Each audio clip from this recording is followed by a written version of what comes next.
Hello everyone, welcome back to my another video.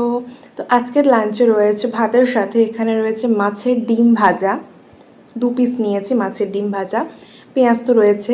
এখানে মাছের পিসটা রয়েছে, এখানে আলাদা করে মাছের ঝোল দিয়ে রয়েছে আলু দিয়ে, এই যে লম্বা লম্বা আলু দিয়ে।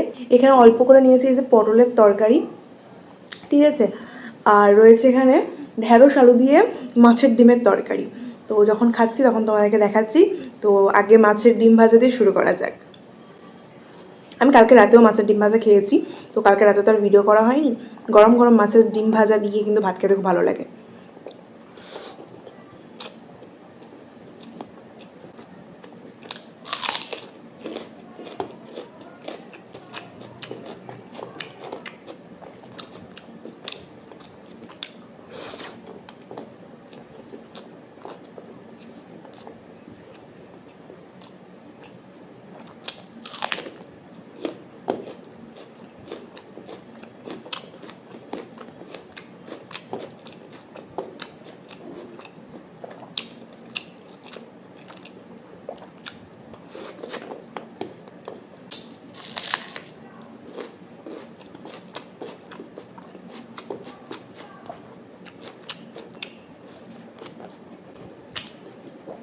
এবারে খাবো হচ্ছে পটলের তরকারি। অ্যাকচুয়ালি আমার সব সবজি খেতে ভালো লাগে, বাট আমার মা আরও এত ভালো করে রান্না করে যে আমি সব সবজি খাই। সে পটল দিয়ে মাছের ঝোল হোক, পটলের শুধু ঝোল হোক আলু দিয়ে, আর এটা মা একটু পটল তেল তেল দিয়ে করে, মানে একটু জাস্ট কষা কষা পটল, দারুণ লাগে খেতে।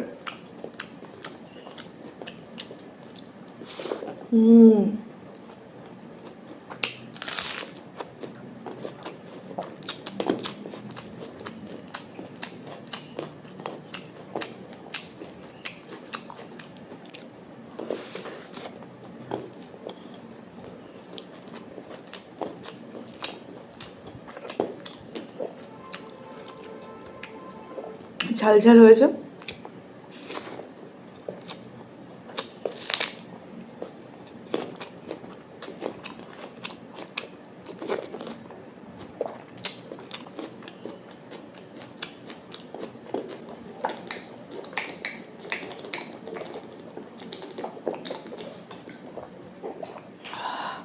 ঢ্যাঁড়স দিয়ে আলু দিয়ে মাছের ডিমের তরকারি।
এবার খাবো হচ্ছে আমি মাছের ঝোল।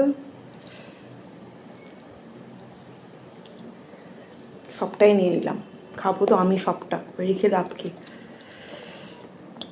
দেখতে পাচ্ছ লম্বা লম্বা আলু, লম্বা লম্বা আলু।